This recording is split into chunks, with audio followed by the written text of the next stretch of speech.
I think I went through one time in 10 years that I lived there, and that was the one time enough to know that you don't go there.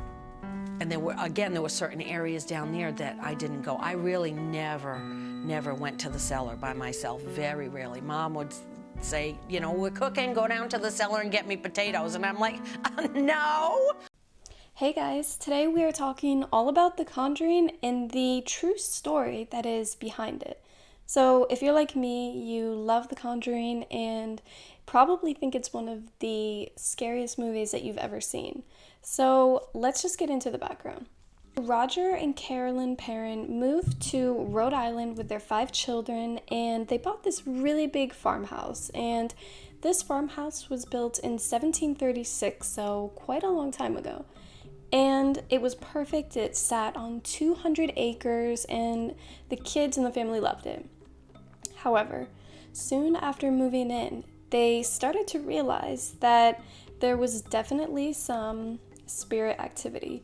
So they were not too concerned about this at first because it was very innocent, you know. They might have heard a whisper or some tapping or some footsteps, but nothing violent or aggressive until a few months later. So little did the Perron family know that this house had a very sinister past, and this would explain the violent entities.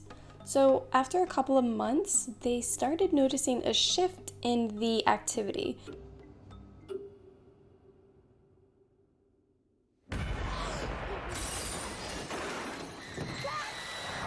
They were being harassed and taunted in their own home. So things started really ramping up, and it was even said that their beds were levitating off of the floor. Now, I don't know about you, but I would not stay in a house at all where my bed was floating. Like, I would hightail it out of there. But they didn't, and the harassment continued. So come to find out, there was an evil spirit in the house, and her name was Bathsheba. This entity really seemed to focus her attention on the mother, Carolyn. So they didn't really know why she was getting the most activity, but it will all make sense later. So Carolyn would have marks all over her body. She would have wounds. She even said, and remember this detail for later, she said that she felt like she was being stabbed with a sewing needle. So this is important. Speculated that Bathsheba haunted Carolyn because Carolyn was such a great mom and wife, and this is the exact opposite of what Bathsheba was. In fact, Bathsheba was pure evil, and that is not an exaggeration. So let's dig into Bathsheba a little bit, see who she was when she was alive. Bathsheba! So Bathsheba was born in Rhode Island sometime in the 1700s. And she was married at the age of 32 and moved to this farmhouse that the Perron family is living in. Now, what's interesting about Bathsheba is that multiple murders were linked to her, including her own children. So she did have 4 children altogether, and 3 of them mysteriously died while in her care. All of them were under the age of 7 when they mysteriously passed away.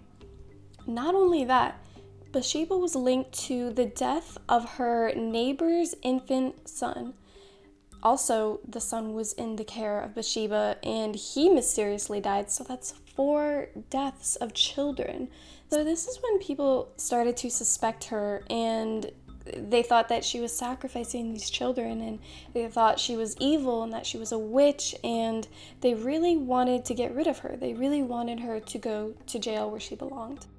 So the neighbor's infant son that died, he had an autopsy performed on him, and it turned out that his cause of death was from a sewing needle to the back of his skull.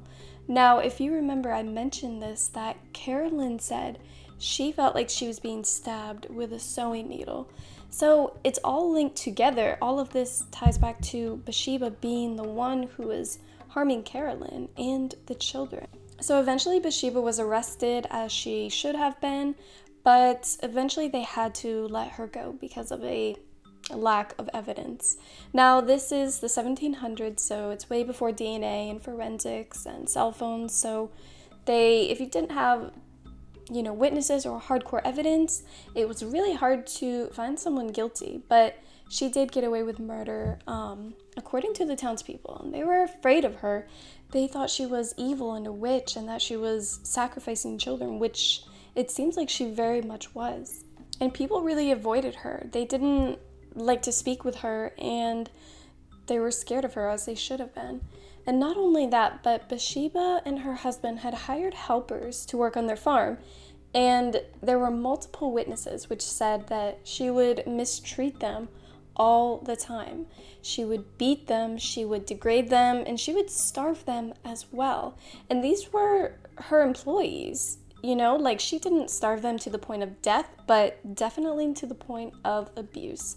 So it's no wonder that this woman passed away and became a demon. Like, she was an evil person. Like, everyone in her life was just someone for her to torment and kill. So Bathsheba was 66 when she passed away. And contrary to popular belief, she did not hang herself. She did not kill herself. But her death was very suspicious. It was strange because it was said that she had died due to a strange paralysis. And nobody at the time knew what was going on or what would be causing this. And think about the age that she died. So she was 66. Now, it is kind of speculated that the number 6 is evil, or, especially when they are together, like 66 or 666. So that's just an interesting thought. She was pure evil, so kind of makes sense that she would die at this age. But eventually the hauntings became so bad that Carolyn became physically possessed by Bathsheba. And this is when the Perron family decided to call Ed and Lorraine Warren. What are you guys? Well, we've been called ghost hunters, paranormal researchers. But we prefer to be known simply as Ed and Lorraine Warren. Who, if you've seen the movie, you know of this couple. They're awesome. They're paranormal investigators, demonologists, and exorcists. And it's said that Lorraine was some kind of medium or, spirit guide or something of that. She had visions. So it was said that when Lorraine Warren walked into the house, the Perron farmhouse, she immediately sensed evil and danger. She sensed an evil female spirit that was targeting everyone, but especially the mother. So Ed and Lorraine Warren started to cleanse and sage the house. So they thought this would help, but in actuality, it made things worse. The spirits got more violent, they got angry. They did not like the fact that, they were there and they were trying to get rid of the spirits. It's not easy, you see things and experience things. It's more comfortable now. It's a lot more comfortable for me. So in the movie, it shows Ed and Lorraine Warren performing an exorcism on Carolyn. However, in real life, this didn't happen. In fact, the only thing that did happen was a seance performed by Ed and Lorraine Warren in hopes to get rid of the spirits, but this just angered them further again. The children were badly affected, really badly affected. That was a very, very, very bad place. So the Perron family lived in this house for 7 more years. 7 years of torment, of harassment, and, it's just horrible to think that this was somebody's living hell. But they were stuck financially and didn't have much of a choice. But they did get to leave the house eventually, and they moved to the state of Georgia. But sadly, the hauntings did not stop. They didn't get worse, but they didn't stop. So the spirits even followed them to Georgia. So in 2013, the movie The Conjuring came out, and it was very popular.